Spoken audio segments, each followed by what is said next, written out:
আচ্ছা, আসিয়ার জন্য কি বলবেন আপনি? আসিয়ার উদ্দেশ্যে কি বলবেন?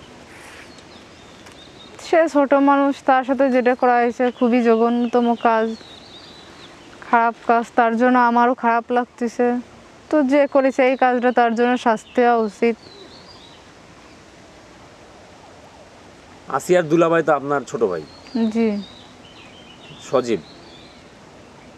সজীব না? জি জি। সজীব শেখ। এই সজীব শেখ কি আসলে কখনো, অনেকে বলে যে মাদকাসক্তের সাথে জড়িত, ঠিক আপনি না না আপনি যেহেতু বড় বোন। না, এগুলা মিথ্যা কথা।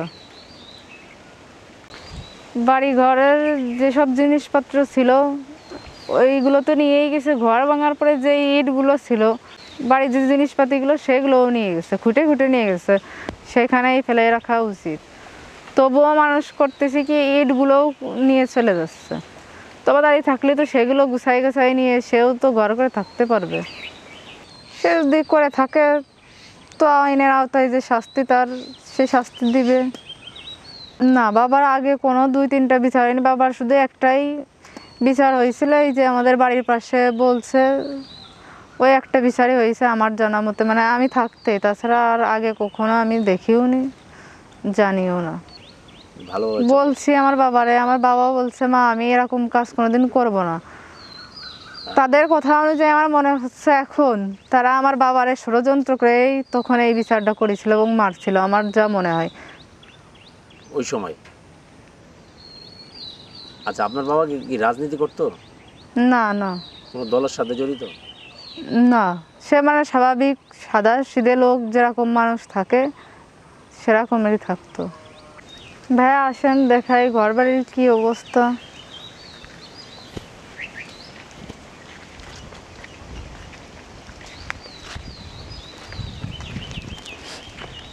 দাদি এই রুমে থাকতো, সেই রুমটাও। ঘর বাড়ির কি দোষ, যারা অন্যায় করেছে তারা তো সবাই আইনের আওতায় আছে, তাদের শাস্তি হওয়া উচিত। কিন্তু এই ঘর বাড়িগুলো, আর আমার দাদি মুরব্বী মানুষ, এখন ঝড় বৃষ্টি আসতেছে, কোথায় যাবে, থাকবে কোথায়? সে এখন কোথায় আছে আমি তাও জানি না। আমি আসছি, তার সাথে আমার দেখা হয়নি। আপনার দাদি এই করে থাকতো? জি। এখন আমার দাদি এই বৃষ্টির ভিতরে যদি বাগানে রাস্তাঘাটে বসে থাকে, ঠান্ডা জ্বরে কিংবা কিছু হয়, তো এ দায়, মানে এটার দায় কে হবে, কে নেবে এটা?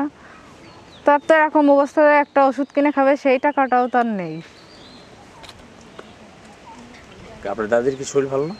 মহিলা, তার মনে করেন তার বাড়ির ঘর বাড়ি, তার ছেলেদের 4-4 জন লোক চলে গেছে, তার তো টেনশন হতেই পারে। তার শরীর খারাপ ছিল, কয়েকদিন আগে 100 টাকার ওষুধ লাগতো প্রতিদিন। জি, সবার কাছে অনুরোধ থাকলো, সবার মা বোন ভাই ছেলে মেয়ে সবারই আছে, তো কারোর মনের মধ্যে যেন এরকম একটা নোংরামি মন না থাকে, কেউ যেন এই কাজগুলো না করে। সবার কাছে অনুরোধ থাকলো আমাদের মতো পরিস্থিতি যেন কারণ না হয়। কারণ আমি শ্বশুর বাড়িতে থাকি, আসলেই আমি কিছু জানি না। আমি আমার নিজের জ্ঞানে যা আসলো আমি বললাম। আপনি তো আসলে আগে কিছু জানতেন আপনার বাবার?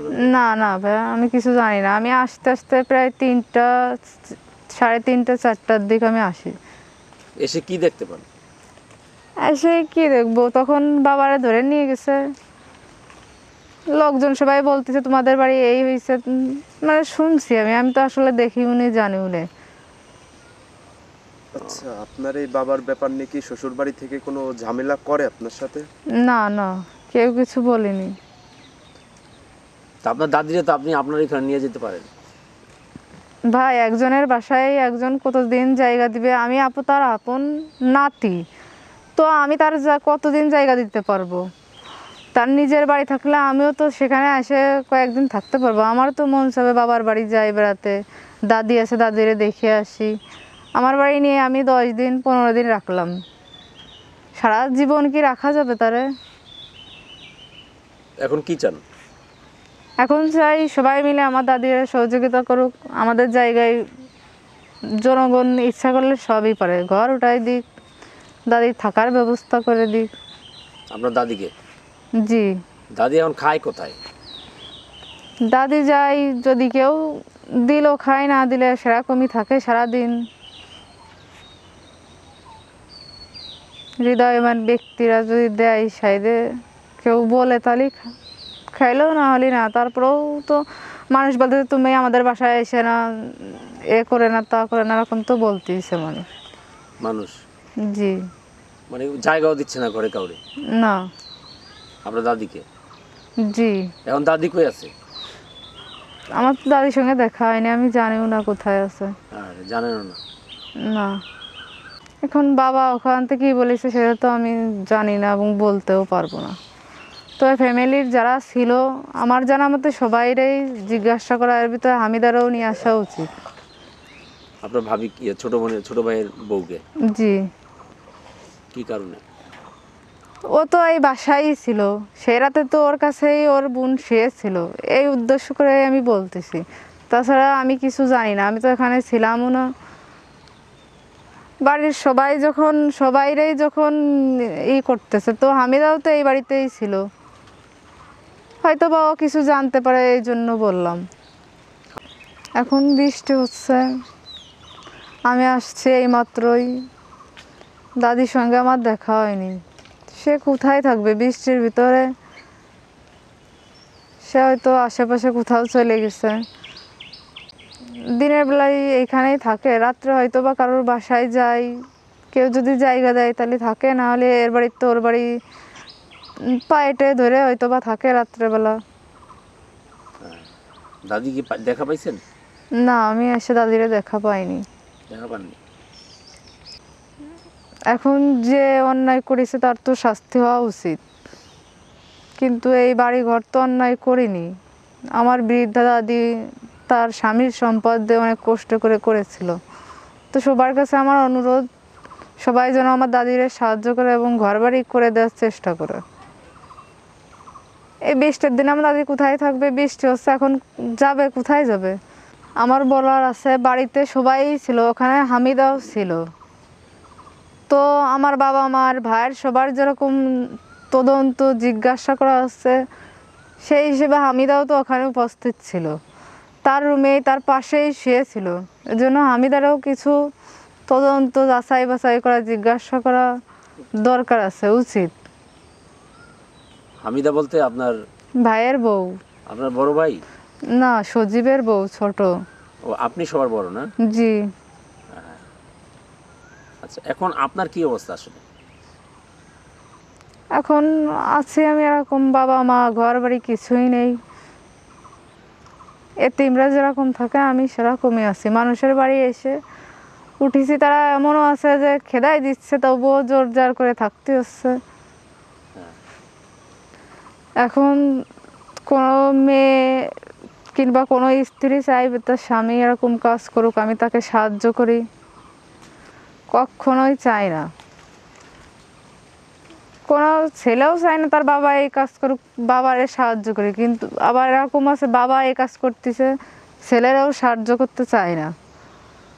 করেছে, যে কোনো একজন করেছে, সরকারের অনুযায়ী তাদের সঠিক বিচার করা হোক, তদন্ত করে জিজ্ঞাসাবাদ করে। বলছি যে অন্যায় করেছে তার শাস্তি হোক, সে আমার বাবাই হোক আর ভাই হোক, যেই হোক, কারণ বাড়িতে সবাই উপস্থিত ছিল, ওখানে হামিদাও ছিল, তো হামিদারও তো জিজ্ঞাসা করা উচিত। বাবা যদি অন্যায় করে থাকে তবে তার আইনের আওতায় যে শাস্তির গ্রহণযোগ্য, তারা সেই শাস্তিটাই দেওয়া হোক। আপনি কি মনে করছেন যে আপনার বাবা নির্দোষ? এখন আমি নির্দোষ কীভাবে বলবো? আমি তো এখানে ছিলাম না, আমি জানিও না, আমি তো দেখিও নি যে আমি বলবো যে সে নির্দোষ। সরকারের কাছে চাই, দেশবাসীর যে সব লোকজন আছে তাদের কাছে অনুরোধ করতেছি, দাদি থাকার জন্য একটা ঘর করে দিক। ঘর করে দিয়ে। জি। না, আমার জানা মতে কোনো মেয়ে চাইবে না তার স্বামী এরকম কাজ করুক আর আমি তার সহযোগিতা করি, কারণ বাবা সে বাবাই, তাকে সম্মান করব না আমরা? তার মুখের উপরে উঠে কি কথা বলা আমাদের উচিত? এই কারণে আমরা সবাই তাকে সম্মান করি, বাবা হিসাবে ভয় পাই, তাছাড়া অন্য কিছু না। মা বাবার সম্মান অন্যরকম, তা সে যত বড়ই খারাপ হোক আর যাও। আপনি পড়াশোনা করছেন কতটুকু? ক্লাস 9 পর্যন্ত। এই জায়গায়? জি। আর আপনার আপনার ছোট ভাই সজীব শেখ? ও 5 পর্যন্ত পড়ছে। মাদ্রাসায়? জি। আর রাতুল ক্লাস 9-এ পড়তেছে। কি বলবো, দেশবাসীর অনুরোধ থাকলো যারা অন্যায় করেছে তাদের শাস্তি হোক, আর আমার দাদি বৃদ্ধা মহিলা, তার জন্য এইখানে একটা ঘর করে দেওয়ার ব্যবস্থা করুক, খাবার দাবারের ব্যবস্থা করে দিক। সবাই ইচ্ছা করলে সব কিছুই করতে পারে। একটাই অনুরোধ থাকলো যেন তাদের ঘর বাড়িগুলো করে দেয়, দাদি যেন এরকম রাস্তায় রাস্তায় না বেড়ায়। থ্যাংক ইউ, আপনাকে অসংখ্য ধন্যবাদ। দর্শক শ্রোতা, কথা বলছিলাম হিটু শেখের একমাত্র মেয়ে নাসরিনের সাথে, নাসরিন আপুর সাথে। আমরা এসে তাকে পেলাম, তিনি তার দাদিকে দেখার জন্য এসেছেন, কিন্তু কাউকে আসলে তিনি সেভাবে পাননি এখানে, তার দাদিকেও পেলেন না।